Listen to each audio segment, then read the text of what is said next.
In today's wrap-up, the nominee US Secretary of State, Anthony Blinken, has made written responses regarding Armenia and Nagorno-Karabakh. Blinken pledged US funding for Armenia to assist with the humanitarian crisis in Nagorno-Karabakh. The Armenian National Committee of America hailed Blinken's remarks and condemned the US's handling of the Second Karabakh War, calling it reckless indifference. Blinken's responses were to questions submitted by New Jersey Senator Bob Menendez. Apart from pledging to strengthen Armenia's democratic governance, economic growth, and security, Blinken promised to review security assistance to Azerbaijan, stating that the Biden administration is ready to suspend waivers. Blinken finally committed to greater US engagement in the region and to reinvigorate US efforts to find a permanent solution to the Nagorno-Karabakh conflict. He wrote, quote, "This includes stepping up our engagement via the Minsk Group, of which the United States is a co-chair, and additional diplomatic work to prevent any further interference by third parties."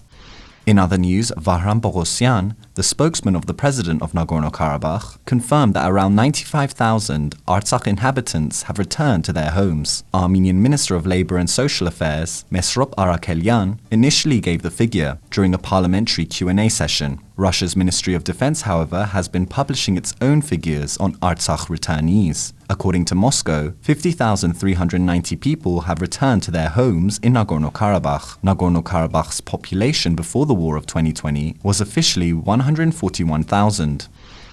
A meeting of the Security Council took place and was chaired by Prime Minister Nikol Pashinyan and President of Nagorno-Karabakh, Arayik Harutyunyan. According to the PM, the enlarged joint meeting of Armenian and Artsakh authorities was to exchange information and plan future actions. Pashinyan called for further meetings so that actions can be coordinated.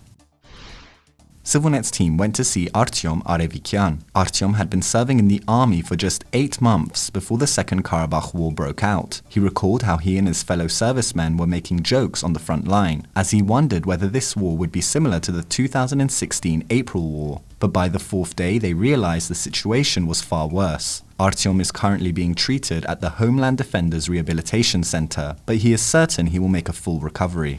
Our team also went to the village of Durambon in the region of Martakert in Nagorno-Karabakh. The residents recently closed the Martakert-Vartenis road in protest to Azerbaijani convoys passing through being escorted by Russian peacekeepers, whilst Armenians are not allowed to use the Karvajar road. The people of Martakert especially suffer from this decision, as the road from Durambon to Vartenis is only 90 kilometers, and the Durambon-Goris-Yerjan road is almost 400 kilometers. ＳiviLNet spoke to the villagers to get their take on the situation. And finally, we'll leave you with a series of photos from Stepanakert. The capital of Nagorno-Karabakh is now covered in snow. Our Artsakh team took these photos, which show the city in recovery after the war, but also shows the pristine beauty of Stepanakert during winter.